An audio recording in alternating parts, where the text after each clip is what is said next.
Aleyhisselamın da sözünü deyir ki, bəla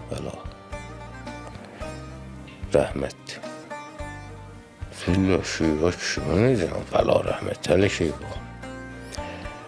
Deyir ki, bunun iki tərəfi var.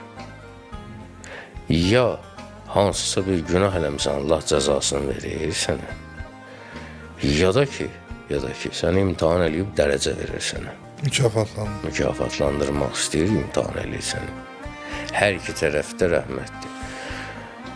Günah eləmişsən, burada cəza verir ki, ora saxlamasın, ahirətə saxlamasın. Burada istəyir ki, səni təmizləsin, ora təmiz aparsın. Bu bir rəhmət. İkincisi də ki, məqamını qalxızırsa, nə gözəl, Allah səni ziyarət edir. Bəla verir ki, bəla yəni imtihan da, imtihan verir sənə ki, məqamın qalxsın. Allah